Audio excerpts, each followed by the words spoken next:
Cabinet से पेसा कानून पास होते ही प्रदेशवासियों में खुशी की लहर है। पूर्व मंत्री रामेश्वर उरांव के आवास पर उत्सव मनाया गया। इसमें ढोल नगाड़े के साथ अबीर गुलाल उड़े। पूर्व मंत्री रामेश्वर उरांव ने कहा कि 24 वर्ष के बाद पेसा नियमावली मंजूर की गई है। पहले आदिवासियों के अधिकार का दोहन होता था। इस कानून के आने से ग्राम सभा मजबूत होगी। देख सकते हैं कि जो लगातार खुशियां मनाने की कोशिश किया जा रहा है और लंबा संघर्ष हुआ था, इस लंबा संघर्ष का परिणाम था कि आज जो जीत हुआ है और इस जीत का नतीजा है कि लोग ढोल और जो मानर है आदिवासी कल्चर में उसके सहारे थिरक रहे हैं। हम लोग आप देख सकते हैं यहाँ बहुत खुशी का माहौल है और उत्सव का माहौल है। सभी लोग बहुत खुश हैं आज। लंबा संघर्ष किया आपने, क्या क्या अड़चने आई थी? देखिए, जो बाधा आई थी वो कुछ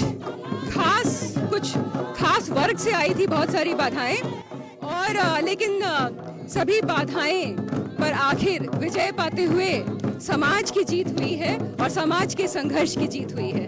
आपने ड्राफ्ट भी तैयार किया?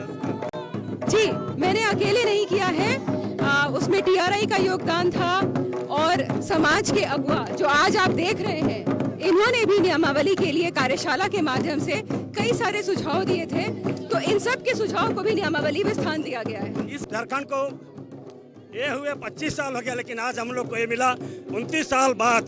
जब पेशा कानून 96 में हुआ था 24 दिसंबर को, आज के दिन ही, और आज हम लोग को एक नियमावली का पास हुआ, जिसके लिए हम लोग को बहुत खुशी है। और हम लोग आज निशा मैडम को धन्यवाद देते हैं कि हम लोग आज पास हुआ, उसके घर में हम लोग खुशी मना रहे हैं। संशोधन तो होता रहता है, होता रहेगा, लेकिन हम लोग को पास हुआ, उसके लिए बहुत बड़ा खुशी है हम लोग। तो हेमंत सोरेन, हाँ, सबको बधाई देंगे। झारखंड वासी जितने हैं सबको बधाई देंगे, चाहे कोई इसमें भाग लिया हो ना लिया हो, सभी के लिए बधाई हो। अब देखना होगा कि पेशा कानून लागू होने से जो आदिवासियों में खुशी है, खास करके मुख्यमंत्री के तरफ से यह मास्टर स्ट्रोक खेला गया है।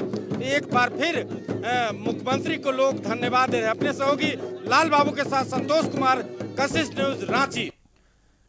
चलिए सीधे संतोष के पास चलते हैं और उनसे जानते हैं। पेशा कानून को लेकर खुशी का माहौल है, दबाव कोर्ट का था, जिसके बाद सरकार ने तत्परता दिखाई है और झारखंड गठन के 2 दशक से भी अधिक समय के बाद अब मूलवासियों और आदिवासियों को उनके स्थानीय सरकार में उचित भागीदारी के साथ साथ उचित अधिकार भी प्राप्त होगा, अपने संसाधनों पर भी उन्हें उचित अधिकार मिलेगा। संतोष, देखिए, जिस तरह से पेशा नियमावली मंजूर होने के बाद जिस तरह से हेमंत सोरेन ने एक बार फिर मास्टर स्ट्रोक खेला है और इस पेशा नियमावली मंजूर करने के बाद जिस तरह से बीजेपी का कहना है कि हमने तो सड़क से सदन तक संघर्ष किया है, लेकिन एक बार फिर हेमंत सोरेन ने पेशा नियमावली मंजूर करने के बाद आज जिस तरह से कांग्रेस के वरीय नेता और पूर्व मंत्री रामेश्वर उरांव के आवास पर और जिस तरह से उनकी बेटी पंचायती राज में अधिकारी रही है निशा उरांव ने इस ड्राफ्टिंग में मदद किया है कि पेशा कानून में क्या क्या त्रुटि है, उसको कैसे संशोधन किया जाए, उस पर बहुत मेहनत की है। तो एक तरह से आज उत्सव लोग मना रहे हैं। इस पेशा कानून लागू होने से जो ग्रामीण अर्थव्यवस्था है उसको कैसे और आत्मनिर्भर बनाया जाए, क्योंकि अब जो भी अगर किसी को फैक्ट्री लगाना हो या किसी को धंधे करना हो या बालू का उठाव करना हो, तो अब ग्राम सभा में पेशा कानून लागू होने से अब ग्राम सभा में पास कराना होगा, उसके बाद ही आपको बालू का उठाव होगा या कोई फैक्ट्री लगाना हो। तो एक तरह से जिस तरह से आदिवासी जमीन को संरक्षित करने के लिए एक सबसे बड़ा हथियार इस पेशा कानून लागू होने के बाद हो गया। और इस तरह से अब आने वाले समय में जिस तरह से पेशा कानून की मंजूरी मिल गई है, अब अलग अलग पार्टी अपना श्रेय ले रहा है कि हमने इस पर संघर्ष किया।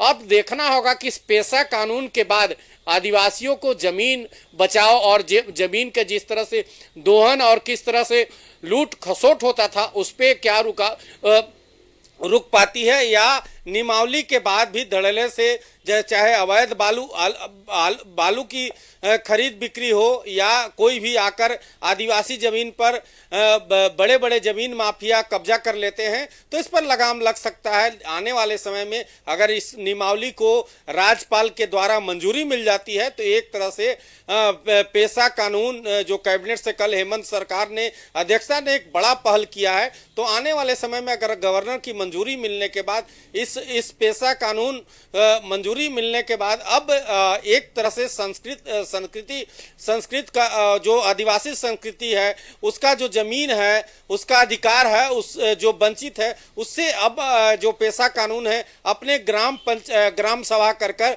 अपना फैसला ले सकते हैं। जी बिल्कुल, ग्राम सभाओं के जरिए अपने हितों को प्राथमिकता देते हुए सरकारी योजनाओं को किस तरह से क्रियान्वित किया जाए ये सुनिश्चित किया जा सकेगा और इसमें स्थानीय स्तर पर फैसले लिए जाएंगे, ये बड़ी बात है। लेकिन इस पर राजनीति भी हो रही है, बीजेपी भी इस मामले पर श्रेय लेने की कोशिश करती दिख रही है, जबकि सत्ता पक्ष का कहना है कि बीजेपी तो पहले से ही आदिवासी और मूलवासी विरोधी रही है, उसको किस बात का क्रेडिट? देखिए, जिस तरह से बीजेपी के बाबूलाल मरांडी ने जब पेशा कानून निमावली के मंजूर होने के बाद उन्होंने कहा कि हम लोग सड़क से सदन तक इसका मांग किया था, लेकिन अब उनका कहना है कि पांचवी सूची अनुसूचित में इसको लागू होना चाहिए। अगर इसमें सरकार अगर गड़बड़ करती है तो हम लोग फिर विरोध प्रदर्शन करेंगे। तो एक तरह से दोनों पार्टी, चाहे वो जेएमएम महागठबंधन की बात करें या बीजेपी की बात करें, तो दोनों तरफ से अपने अपने दावे किए जा रहे हैं कि हम इसका श्रेय लेने की कोशिश किया जा रहा है कि हमने सरकार को दबाव बनाया, सरकार दबाव में इस पेशा निमावली को मंजूर किया है। लेकिन जिस तरह से लंबे अरसे से लगभग 24 वर्षों से यह पेशा कानून मंजूर करने की मांग, लागू करने की मांग उठ रहा था, आदिवासी समाज के द्वारा सड़क से लेकर सदन तक हंगामा किया गया था, कई बार हाईकोर्ट को भी इसमें दखल देना पड़ा है। तो एक तरह से अब इस पेशा निमावली मंजूर होने के बाद एक तरह से अब राजनीतिक झारखंड में पेशा कानून मंजूर होने के बाद चाहे वो बीजेपी हो, चाहे जेएमएम हो, कांग्रेस हो, दोनों अपने दावेदारी कर रहे कि हम लोग संघर्ष किए। तो इसमें जिस तरह से रामेश्वर उरांव ने कहा कि 24 वर्ष पहले किसका शासन था, उन्होंने क्या किया, इसको भी ध्यान रखना चाहिए। तो एक तरह से राजनीतिक होना एक अलग बात है, लेकिन आदिवासियों का हक अधिकार जरूर मिला है और इस पर हमें पूरी खुशी है कि आने वाले समय में पेशा कानून के जरिए जो ग्राम सभा आयोजित होना है उसमें एक मजबूती मिलेगी और ग्राम का समस्या अब ग्राम सभा में निपटारा हो जाएगी। जी धन्यवाद संतोष इन तमाम जानकारियों के लिए।